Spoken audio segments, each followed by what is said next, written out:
The life cycle of black and white photography. Black and white pictures were developed long before color pictures or even television and movies were around. Much of the history of modern photography is recorded in black and white, or known as monochromatic. Historically, photographs were created in dark and light spots, and overall this creates the black and white look of images. What looks to be black would sometimes be brown or gray in color. The death of black and white photography. About 1975, the birth of color images came to rise, and the popularity of black and white photography began to crumble, and it crumbled fast and hard. Manufacturers of film were developing all kinds of color film at very low prices. Black and white film could not compete with the higher quality and lower priced color film. The few black and white film developers that were making film declined in their production and came to a halt. The attention of the film customer was forever turned towards the colored film market, and they never looked back. Black and white film started to be looked at as very difficult to use, and this created a bigger shift in the use of color film.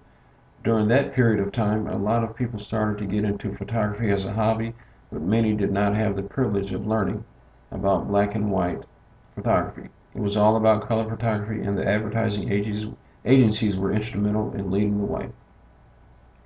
Black and white photography makes a comeback. Starting around the mid-1980s, black and white returns from the grave, and photographers embrace this once dead aspect of the art, and black and white flies high again. People were seeing how beautiful black and white photography can be.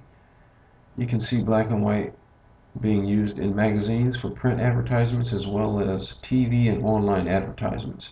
You can even take courses that specifically teach the art and beauty of black and white photography. This form of photography has come full circle from once a sunset art medium to a very vibrant medium that is oftentimes the photographer's choice over color photography. If you're a new photographer and experienced and have an interest in learning more about specializing in black and white photography, look in your local area for schools and standalone courses that instruct on the black and white photography.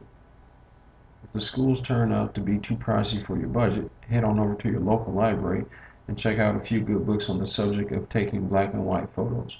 You'll probably have to visit the largest library in your city, or if your city has a college or university, be sure to visit the library as well. For more information and Nikon camera reviews, please visit reviewdslrcameras.com, reviewdslrcameras.com for more articles and information about Nikon cameras.